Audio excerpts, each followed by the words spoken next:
Hello my dear students, welcome to my channel.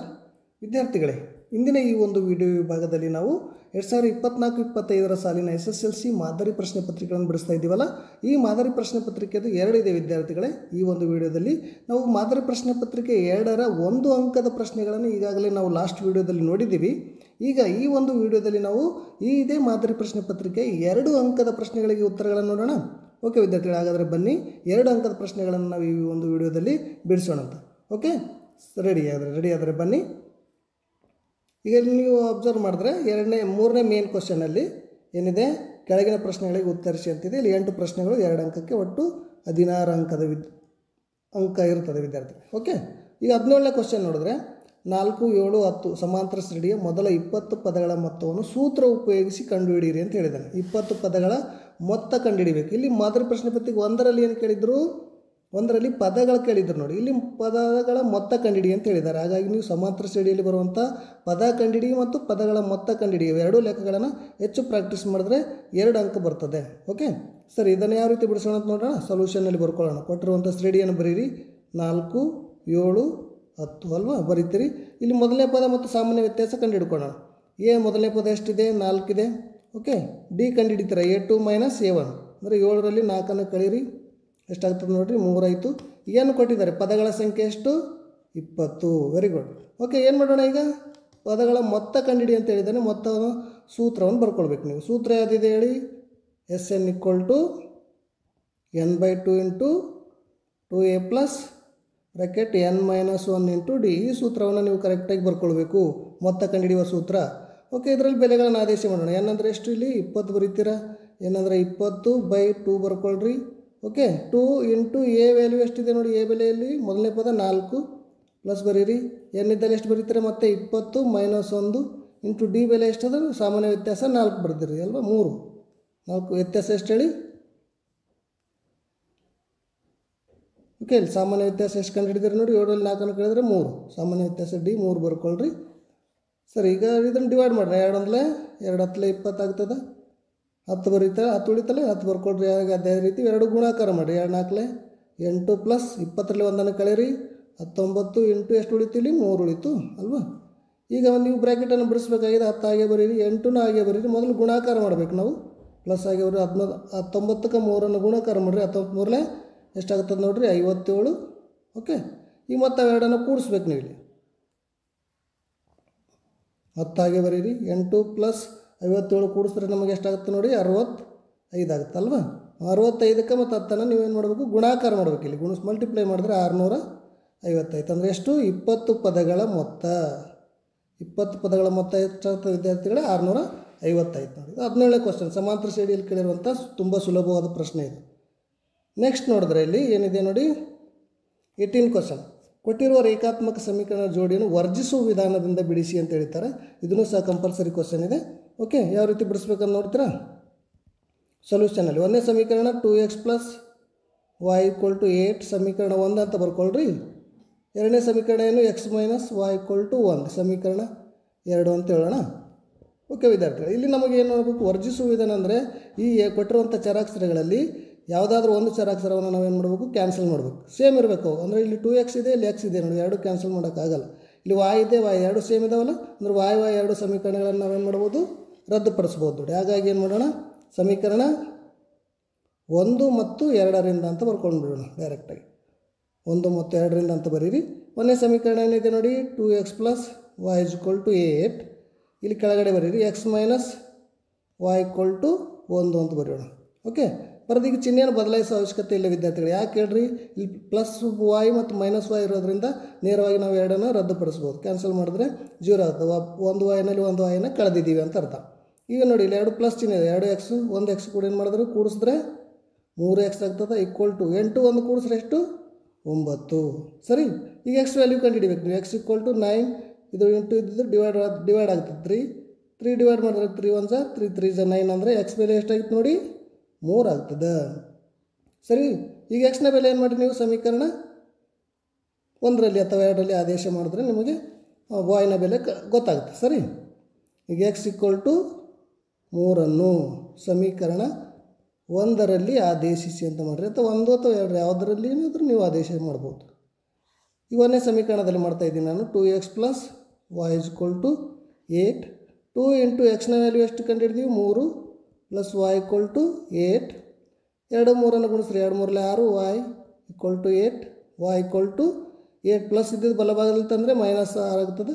ಈಗ y equal to ಎಷ್ಟು ಆಯ್ತು ನೋಡಿ, 8ರಲ್ಲಿ 6 ಕಳೀರಿ 2 ಆಯಿತು ಕಡಿಬೇಕು ಅಂದರೆ ಅದರಿಂದ x ಈಕ್ವಲ್ ಟು ಎಷ್ಟು ಬರ್ಕೋತೀರಾ 3 ಕಂಡುಹಿಡ್ದಿರಿ ಮತ್ತು y ಈಕ್ವಲ್ ಟು 2.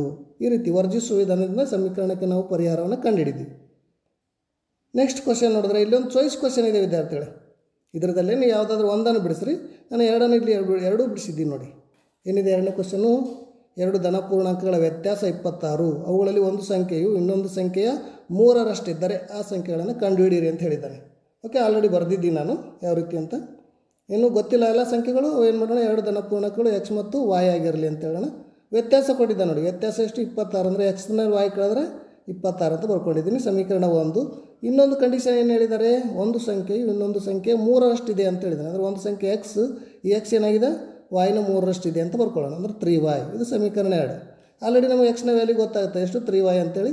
ಏನು ಮಾಡೋಣ, ಎಕ್ಸ್ನ ವ್ಯಾಲ್ಯೂನ ಸಮೀಕರಣ 1ರಲ್ಲಿ ಆದೇಶಿಸಿದಾಗ ಏನಾಗ್ತದೆ ನೋಡಿ, x minus y equal to 26 ಇದೆ. ಎಕ್ಸ್ನ ವ್ಯಾಲ್ಯೂ ಎಷ್ಟು ಬರ್ತಿದ್ದೀವಿ 3y ಬರ್ತಿದ್ದೀನಿ, ಮೈನಸ್ y ಈಕ್ವಲ್ ಟು 26. 3yನಲ್ಲಿ 1y ಕಳೆದ್ರೆ 2y equal to 26. y value ಕಂಡು ಹಿಡಿದ್ರೆ ಏನಾಗ್ತದೆ ನೋಡಿ 13 ಬರ್ತದೆ ಅಲ್ವಾ, ಡಿವೈಡ್ ಮಾಡಿದ್ರೆ. ನೆಕ್ಸ್ಟ್ ಏನು ಮಾಡೋಣ, ಈ yನ ಬೆಲೆ ಏನು ಮಾಡೀನಿ ಸಮೀಕರಣ 2ರಲ್ಲಿ ತುಂಬಿದೆ. x equal to 3y. yನ ಬೆಲೆ ಗೊತ್ತಾಯ್ತು ನಮಗೆ, ಎಕ್ಸ್ನ ಬೆಲೆ ಕಂಡು ಹಿಡಿಬೇಕು ತಾನೆ. ಹಾಗಾಗಿ x equal to 3y. 3 into 13 ಮಾಡಿದ್ರೆ 39. ಅಂದರೆ ಎಕ್ಸ್ನ ಬೆಲೆ 39, yನ ಬೆಲೆ ಎಷ್ಟು 13. ಈ ರೀತಿ ನೀವು ಚಾಯ್ಸ್ ಕ್ವಶನ್ ಇದೆ, ಯಾವುದಾದ್ರೂ ಒಂದನ್ನು ಬಿಡಿಸ್ರಿ. ನೆಕ್ಸ್ಟ್ ಇನ್ನೊಂದು 19 ಕ್ವಶನ್. ಚಿತ್ರದಲ್ಲಿ ಸೈನ್ ಸಿ ಮತ್ತು ಕಾಸ್ ಎ ಬೆಲೆಗಳನ್ನು ಕಂಡುಹಿಡಿಯಿರಿ. ಆಲ್ರೆಡಿ ಚಿತ್ರ ಕೊಟ್ಟಿದ್ದಾನೆ, ನೀವು ಇಲ್ಲಿ ಸುಲಭವಾಗಿ ಕಂಡುಹಿಡಿಬೋದು ನೋಡಿ. ತ್ರಿಕೋನಮಿತಿ ಅಧ್ಯಾಯದಲ್ಲಿ ಬಂದಿರುವಂಥದ್ದು ಸೈನ್ ಸಿ ಅಂತ ಕಂಡುಹಿಡಿಬೇಕು ನೀವು. ಸೈನ್ ಸಿದ ಅನುಪಾತಗಳು ಗೊತ್ತಾಗಬೇಕು. ಅಂದರೆ ಸಿ ಅಂದರೆ ಯಾವುದು ಇಲ್ಲಿದೆ ನೋಡಿ, ಇದು ಲಘುಕೋನ ತೆಗೆದುಕೊಂಡ್ರೆ ನಿಮಗೆ ಕೋನ ಯಾವುದಾಗ್ತದೆ, ಈ ಲಘುಕೋನ ಸಿ ಅಂತ ತೆಗೆದುಕೊಂಡ್ರೆ ಬಾವು ಯಾವುದು, ಇದರ ಅಭಿಮುಖ ಬಾವು ಇದಾಗ್ತದೆ. ಇದೇನಾಗ್ತದೆ ನೋಡಿರಿ ಪಾರ್ಶ್ವಭಾವ ಆಗ್ತದೆ. ಇದಂತೂ ವಿಕರಣ ಇದೆ. ಓಕೆ, ಲಂಬಕೋನ ವಿರುದ್ಧವಾಗಿದ್ದು ವಿಕರಣ. ಈಗ ಸೈನ್ ಸಿ ಅಂದರೆ ನಮ್ಮದು ಅನುಪಾತ ಏನಿದೆ, ಅಭಿಮುಖ ಭಾವ ಬೈ ವಿಕರಣ ಇದೆ ತಾನೆ. ಹಾಗಾಗಿ ಸೈನ್ ಸಿ ಈಕ್ವಲ್ ಟು ಅಭಿಮುಖ ಭಾವ ಯಾವುದು ಎ ಬಿ, ವಿಕರಣ ಯಾವುದು ಹೇಳಿ A C. Very good, A C. Okay, ಅದ್ರ ಭಾವದ ಬೆಲೆ ಬರೀರಿ. ಎಷ್ಟದು ಎ ಬಿ ಅಳತೆ ಎಷ್ಟದು 12 ಸೆಂಟಿಮೀಟ್ರ್. ಎ ಸಿ ವಿಕರಣದ ಎಷ್ಟು 13. ಸೈನ್ ಸಿ ಎಷ್ಟಾಯಿತು 12/13 ಆಗ್ತದೆ. ಅದೇ ರೀತಿ ಇನ್ನೊಂದು ಬೆಲೆ ಬರೀಬೇಕು, ಯಾವುದು ಕಾಸ್ ಎ ಬರೀಬೇಕು ನಾವು. ಕಾಸ್ ಎ ಅಲ್ವಾ. ಕಾಸ್ ಎ ಅಂದರೆ ಈ ಕೋನ ಲಘುಕೋನವಾಗಿ ತೆಗೆದುಕೊಂಡ್ರೆ ಇವಾಗ ನಮಗೇನಾಗ್ತದೆ ಪಾರ್ಶ್ವಭಾವ ಏನಾಗ್ತದೆ ನೋಡಿ, ಆವಾಗ ಅಭಿಮುಖ ಭಾವ ಆಗ್ತದೆ. ಇದು ಅಭಿಮುಖ ಇದ್ದಿದ್ದು ಏನಾಗ್ತದೆ ಮತ್ತು ಪಾರ್ಶ್ವಭಾವ ಆಗ್ತದೆ ಅಲ್ವಾ. ಇಲ್ಲಿ ಕಾಸದೇನಿದೆ ನಮ್ಮ ಅನುಪಾತ ಪಾರ್ಶ್ವಭಾವ ಬೈ ವಿಕರಣ ಇದೆ. ಪಾರ್ಶ್ವಭಾವ ಅಂದರೆ ಯಾವುದು ಎ ಬಿನೇ ಇದೆ, ವಿಕರಣ ಅಂದರೆ ಎ ಸಿನೇ ಇದೆ. ಸೇಮ್ ಇದೆ ನೋಡಿ, ಅಂದರೆ 12/13 ಇದೆ ವಿದ್ಯಾರ್ಥಿ. ಓಕೆ, ನೆಕ್ಸ್ಟ್ ಕ್ವಶನ್ ನೋಡೋಣ. ಈಗ ನೋಡಿ ಇಲ್ಲಿ 20 ಕ್ವಶನ್ ಇದೆ. ಇದು ಸಂಭವನೀಯತೆ ಅಧ್ಯಾಯದಲ್ಲಿ ಕೇಳಿರುವಂಥದ್ದು. 1ನೇ ಕ್ವಶನ್ ಇದೆ, ಖಚಿತ ಘಟನೆ ಹಾಗೂ 2ನೇದು ಅಸಂಭವ ಘಟನೆ ಸಂಭವನೀಯತೆಯನ್ನು ಬರೆಯಿರಿ ಅಂತ ಹೇಳಿದ್ದೀನಿ. ಭಾಳ ಸುಲಭವಾದ ವಿದ್ಯಾರ್ಥಿಗಳಿದು, ನೀವು ಸುಲಭವಾಗಿ ಆನ್ಸರನ್ನು ಬರೀಬಹುದು. ಇಲ್ಲಿ ಖಚಿತ ಘಟನೆಯ ಸಂಭವನೀಯತೆ ಎಷ್ಟು ಬರೀತೀರಾ, ಖಚಿತ ಘಟನೆಯ ಸಂಭವನೀಯತೆ ನಿಮ್ಗೆ ಗೊತ್ತಿದೆಯಲ್ಲ ಎಷ್ಟು, ಘಟನೆಯ ಸಂಭವನೀಯತೆ ಅಂತ ಬರೀರಿ. ಬರೆದು ಎಷ್ಟಿದೆ ಖಚಿತ ಘಟನೆಯ ಸಂಭವನೀಯತೆ 1. ಓಕೆ, ಅಸಂಭವ ಘಟನೆ ಸಂಭವನೀಯತೆ ಏನಾಗಿರ್ತದೆ ಹೇಳ್ರಿ, ಅದನ್ನು ಬರ್ಕೊಂಡು ಅದನ್ನು ಇಲ್ಲಿ 0 ಬರೀರಿ. ಅಸಂಭವ ಘಟನೆ ಸಂಭವನೀಯತೆ ಏನಾಗ್ತದೆ 0. ಅಸಂಭವ ಘಟನೆ ಸಂಭವನೀಯತೆ 0 ಆದರೆ ಖಚಿತ ಘಟನೆ ಸಂಭವನೀಯತೆ 1 ಆಗಿರ್ತದೆ. ಓಕೆ ಸರಿ, ಈಗ ನೆಕ್ಸ್ಟ್ ಕ್ವಶನ್ 21 ನೋಡಿದ್ರೆ 5,6 ಮತ್ತು 1,3 ಬಿಂದುಗಳ ನಡುವಿನ ದೂರವನ್ನು ದೂರ ಸೂತ್ರ ಉಪಯೋಗಿಸಿ ಕಂಡುಹಿಡಿಯಿರಿ. ಇದು ದೂರ ಸೂತ್ರವನ್ನು ಬಳಸ್ಕೊಂಡು ಇಲ್ಲಿ ಬರೀಬೇಕು ನೀವು ವಿದ್ಯಾರ್ಥಿಗಳು. ಓಕೆ, ಇಲ್ಲಿ ಬಿಂದುಗಳ ಬರ್ಕೊಳ್ಳೋಣ. ಎ ಬಿಂದು ಯಾವುದದ 5,6, ಇದು x1 y1 ಅಂತ ಹೇಳೋಣ. ಓಕೆ, ಬಿ ಬಿಂದು ಅಂತ ಗುರುತಿಸೋಣ. ಅದಕ್ಕೆ ಬಿ ಬಿಂದು ಎಷ್ಟು 1,3 ಇದೆ, ಅದು x2 y2 ಆಗಿರಲಿ. ಓಕೆ, ಈ ದೂರ ಸೂತ್ರ ಗೊತ್ತಿರಬೇಕು ನೀವು. ಎ ಬಿ ಬಿಂದುವಿನ ನಡುವಿನ ದೂರ A B equal to square root of ಏನಿದೆ x2 minus x1 whole square plus y2 minus y1 whole square. ಈ ಒಂದು ಸೂತ್ರವನ್ನು ನೀವು ಕರೆಕ್ಟಾಗಿ ಬರೆದಿರಬೇಕು. ಓಕೆ, ಈ ರೀತಿ ಬರೆದು ಬೆಲೆಗಳನ್ನು ಆದೇಶ ಮಾಡೋಣ. ಈಗ ಸ್ಕ್ವೇರ್ ರೂಟ್ x2 ಬೆಲೆ ಎಷ್ಟಿದೆ ನೋಡಿ, x2 ಅಂದರೆ ಇದು 1 minus 5 bracket square plus y2 ಅಂದಾಗ 3 ಮೈನಸ್ 6 ಬ್ರ್ಯಾಕೆಟ್ ಸ್ಕ್ವೇರ್ ಬರ್ಕೊಳ್ರಿ. ಸರಿ, ಈಗ ಇದನ್ನು ನೀವು ಕಳೆದ್ರೆ ಒಂದರಲ್ಲಿ 5 ಹೋಗಲ್ಲ, ಏನು ಮಾಡ್ತೀರಾ 5ರಲ್ಲಿ 1 ಕಳೆದ್ರೆ ಎಷ್ಟು -4 ಆಗ್ತದೆ ನೋಡಿ. -4 ಸ್ಕ್ವೇರ್ ಪ್ಲಸ್ 6ರಲ್ಲಿ 3 ಕಳೆದ್ರೆ -3 ಸ್ಕ್ವೇರ್. ಓಕೆ ಸರ್, ಇದು ಭಾಳ ಸುಲಭ ಇದೆ, ನೀವು ಬಿಡಿಸ್ಬೋದು. -4ರ ವರ್ಗ ಎಷ್ಟಾಗ್ತದೆ ನೋಡಿ, +16 ಆಗ್ತದೆ. -3ರ ವರ್ಗ +9 ಆಗ್ತದೆ. ಎರಡನ್ನು ಕೂಡಿಸ್ರಿ, 16 + 9 ಮಾಡಿದ್ರೆ 25 ಆಗ್ತದೆ. ಓಕೆ, 25ರ ವರ್ಗಮೂಲ, 25ರ ವರ್ಗಮೂಲ ಎಷ್ಟು ಹೇಳಿ 5. ಓಕೆ, 5 ಮಾನ ಅಥವಾ 5 ಮಾನಗಳು ಅಂತ ನೀವು ಬರೀಬೇಕು. ಎರಡು ಬಿಂದುಗಳ ನಡುವಿನ ದೂರ ಎಷ್ಟು 5 ಮಾನಗಳು. ಈ ದೂರ ಸೂತ್ರವನ್ನು ಬಳಸ್ಕೊಂಡು ಸುಲಭವಾಗಿ ಬಿಡಿಸ್ಬೋದು ನೋಡಿ, 2 ಅಂಕ ಬರ್ತದೆ. ನೆಕ್ಸ್ಟ್ 22 ಕ್ವಶನ್ ನೋಡೋಣ. ಒಂದು ನಾಣ್ಯವನ್ನು 2 ಬಾರಿ ಚಿಮ್ಮಲಾಗಿದೆ, ಕನಿಷ್ಠ 1 ಶೇರವನ್ನು ಪಡೆಯುವ ಸಂಭವನೀಯತೆಯನ್ನು ಕಂಡುಹಿಡಿಯಿರಿ ಅಂತ. ಇದು ಸಹ ಸಂಭವನೀಯತೆ ಅಧ್ಯಾಯದಲ್ಲಿ ಕೇಳಿರುವಂಥದ್ದೇ ಇದೆ. ಆನ್ಸರ್ನಲ್ಲಿ ಬರೆಯೋಣ. ಇದು ಏನು ಬರೀತೀರಾ, ಇಲ್ಲಿ ಒಂದು ನಾಣ್ಯವನ್ನು ಏನು ಮಾಡಿದ್ದಾರೆ 2 ಬಾರಿ ಚಿಮ್ಮಲಾಗಿದೆ ಅಂತ ಹೇಳಿದ್ದಾರೆ. ಆ ಸಂಭವನೀಯತೆಯನ್ನು ಬರ್ಕೊಳ್ಳೋಣ. ಒಂದು ನಾಣ್ಯವನ್ನು ಎಷ್ಟು ಬಾರಿ 2 ಬಾರಿ ಚಿಮ್ಮಿದ್ರೆ ಎಷ್ಟು ಸಾಧ್ಯತೆಗಳಿದ್ದಾವೆ, HH ಇದೆ, ಮತ್ತು HT ಇರ್ತದೆ, TT ಇರ್ತದೆ, ಹೆಡ್ ಮತ್ತು TH ಅಂದರೆ ಟೇಲ್ ಆ್ಯಂಡ್ ಹೆಡ್. ಓಕೆ, ಈ ರೀತಿ ಬರ್ತವೆ. ಒಟ್ಟು ಎಷ್ಟು NF ಎಷ್ಟಾಗ್ತದೆ, ಎಷ್ಟು ಸಾಧ್ಯತೆಗಳಿರ್ತವೆ ಹೇಳಿ, NF 4 ಆಗ್ತದೆ. NF 4 ಆಯಿತು. ಆಮೇಲೆ ನಮಗೇನು ಕೇಳಿದ್ದಾರೆ, ಕನಿಷ್ಠ 1 ಶೇರವನ್ನು ಪಡೆಯುವ ಸಂಭವನೀಯತೆ ಅಂತ ಕೇಳಿದ್ದಾರೆ. ಕನಿಷ್ಠ 1 ಶೇರವನ್ನು ಪಡೆಯುವಂಥ ಸಂಭವನೀಯತೆ ಅಂತ ಹೇಳೋಣ. ಎ ಅಂತ ಬರ್ಕೊಂಡ್ರೆ ಎಷ್ಟು ಬಾರಿ ಬರ್ತದೆ ನೋಡಿ ಶೇರ, 1 ಬಾರಿ 2 ಬಾರಿ ಮತ್ತು 3 ಬಾರಿ. ಯಾವುದ್ಯಾವುದು HH ಕನಿಷ್ಠ 1 ಬಾರಿ ಆದರೂ ಬರಬೇಕು, HTಯಲ್ಲಿ 1 ಬಾರಿ ಬರ್ತದೆ, ಅದೇ ರೀತಿ THನಲ್ಲಿ 1 ಬಾರಿ ಬರ್ತದೆ. ಹಾಗಾದರೆ ಎಷ್ಟಾಗ್ತದೆ 3 ಆಯ್ತು. ಅಂದರೆ NF A ಅಂತ ಬರೆಯೋಣ. ಇದು NF A = ಎಷ್ಟು 3. ಈಗ ಸಂಭವನೀಯತೆ ಕಂಡುಹಿಡಿಬೇಕಾದ್ರೆ ನಿಮಗೆ ಸೂತ್ರ ಗೊತ್ತಲ್ಲ, P of A = NF A / NF S ಅಂತ ಮಾಡೋಣ. ಓಕೆ, NF ಎಷ್ಟಿದೆ ನೋಡಿ 3 ಇದೆ, NF S ಎಷ್ಟಿದೆ 4 ಇದೆ. ಅಂದ್ರೇನು, ಕನಿಷ್ಠ 1 ಶೇರವನ್ನು ಪಡೆಯುವ ಸಂಭವನೀಯತೆ 3/4 ಆಗಿರ್ತದೆ. ಓಕೆ ವಿದ್ಯಾರ್ಥಿಗಳು, ಇಷ್ಟು ಆನ್ಸರ್ನ ಬಿಡಿಸ್ತೀವಿ.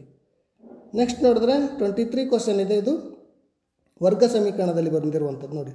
x² + 3x + 2 = 0 ಈ ವರ್ಗ ಸಮೀಕರಣವನ್ನು ಅಪವರ್ತಿಸುವ ವಿಧಾನದಿಂದ ಬಿಡಿಸಿ. ಇನ್ನೊಂದು ಚಾಯ್ಸ್ ಇದೆ, 2x² + kx + 3 = 0 ವರ್ಗ ಸಮೀಕರಣವು ಸಮವಾದ ವಾಸ್ತವ ಮೂಲಗಳನ್ನು ಹೊಂದಿದ್ದರೆ k ಬೆಲೆ ಕಂಡುಹಿಡಿಯಿರಿ ಅಂತ ಹೇಳಿದ್ದಾರೆ. ಯಾವುದಾದ್ರೂ ಒಂದನ್ನು ನೀವು ಬಿಡಿಸ್ಬೇಕಿಲ್ಲಿ. ಈಗ ಮೊದಲಿಗೆ ನಾವು ಬಿಡಿಸೋಣ ಅಪವರ್ತನ ವಿಧಾನ, ತುಂಬ ಸುಲಭವಾಗಿದೆ, ಅದನ್ನು ನೀವು ಬಿಡಿಸ್ಬೋದು ನೋಡಿ. ಅಪವರ್ತನ ವಿಧಾನದಿಂದ ಏನಿದೆ, x² + 3x + 2 = 0 ಇದೆ. ಇಲ್ಲಿ ಅಪವರ್ತನ ವಿಧಾನದಿಂದ ಯಾವ ರೀತಿ ಬಿಡಿಸ್ಬೇಕು ನೀವು ಅಂತಂದರೆ, ಇಲ್ಲಿ ಕೊನೆಯ ಸಂಖ್ಯೆ ಎಷ್ಟಿದೆ 2 ಇದೆ, ಮಧ್ಯದ ಸಂಖ್ಯೆ 3 ಇದೆ. ಅಂದರೆ ಕೊನೆಯ ಸಂಖ್ಯೆ 2 ಗುಣಾಕಾರ ಮಾಡಿದ್ರೆ ಬರಬೇಕು, ಮಧ್ಯದ ಸಂಖ್ಯೆ 3 ಏನಿದೆ ಕೂಡಿಸಿದ್ರೆ ಕಳೆದ್ರೆ ಬರಬೇಕು. ಅಂಥ 2 ಅಪವರ್ತನ ತೆಗೆದುಕೊಳ್ಳೋಣ. ಯಾವ್ದು ಹೇಳಿ, 2 ಅಂದರೆ 2 ಆಗುತ್ತದೆ. ಅದೇ 2 + 1 ಕೂಡಿದ್ರೆ ಎಷ್ಟಾಗುತ್ತೆ 3 ಆಗುತ್ತಲ್ಲ. ಹಾಗಾಗಿ ನಾವು 2 ಮತ್ತು 1 ತೆಗೆದುಕೊಂಡು ಈ ಒಂದು ಸಮೀಕರಣವನ್ನು ಬಿಡಿಸೋಣ. x² + 3x ಇದ್ದಿದ್ದನ್ನು 2x + 1x ಅಂತ ಬರೆಯೋಣ. ಇಲ್ಲಿ 2 ಆಗಿ ಬರೆಯೋಣ, = 0. ನೋಡಿ, ಇಲ್ಲಿ 2 ಅಂದರೆ 2, 2x 1x ಕೂಡಿಸಿದ್ರೆ 3x. ಈ 2ರಲ್ಲಿ ಕಾಮನ್ ಏನಿದೆ, x ಇದೆ, x ಹೊರಗೆ ಹಾಕೋಣ. ಇಲ್ಲಿ x + 2 ಉಳಿತದೆ. ಇಲ್ಲಿ 2ರಲ್ಲಿ ಕಾಮನ್ ಏನಿಲ್ಲ ಅಂದರೆ 1 ಇರುತ್ತೆ ಅಂತ ಹೇಳಿ x + 2 ಆಯಿತು, = 0. 2 ಬ್ರ್ಯಾಕೆಟ್ ಇದ್ದಾವಲ್ಲ ಇವು, x + 2 x + 2 2 ಸೇಮ್ ಇದ್ದಾವೆ. ಏನು ಮಾಡೋಣ, 1 ಬರ್ಕೊಳ್ಳೋಣ. 1 x + 2 ಬರೀರಿ, ಇನ್ನೊಂದು x + 1 ಬರೆಯೋಣ. x + 1 = 0. ಈಗ 2 0ಗೆ ಸಮ ಮಾಡಿದ್ರೆ x + 2 = 0 ಆರ್ x + 1 = 0. ಈಗ ಬೆಲೆ ಕಂಡುಹಿಡಿದ್ರೆ x = +2 ಬಲಭಾಗದಲ್ಲಿ ಬಂದರೆ -2 ಆಗ್ತದೆ, ಅಥವಾ x = ಬಲಭಾಗದಲ್ಲಿ ಹೋದರೆ +1 ಬಲಭಾಗದಲ್ಲಿ ಹೋದರೆ -1 ಆಗ್ತದೆ. ವರ್ಗ ಸಮೀಕರಣದ ಯಾವುದಿದು ಅಪವರ್ತನ ವಿಧಾನದಿಂದ ಈ ರೀತಿ ಬಿಡಿಸ್ತೀವಿ ನಾವು ವಿದ್ಯಾರ್ಥಿಗಳು. ನೆಕ್ಸ್ಟ್ ಅದೇ ರೀತಿ ಇನ್ನೊಂದು ಚಾಯ್ಸ್ ಕ್ವಶನ್ ಕೇಳಿದ್ದಾರೆ. ಇಲ್ಲಿ k ಬೆಲೆ ಕಂಡುಹಿಡಿ ಅಂತ ಹೇಳಿದ್ದಾನೆ. ಏನು, ಸಮನಾದ ವಾಸ್ತವ ಮೂಲಗಳನ್ನು ಹೊಂದಿದ್ದಾರೆ ಅಂತ ಹೇಳಿದ್ದಾರೆ ನೋಡಿ. ಹೌದಾ, ಚಾಯ್ಸ್ನಲ್ಲಿ ಕ್ವಶನ್, ಅದನ್ನು ಸಹ ಬಿಡಿಸೋಣ.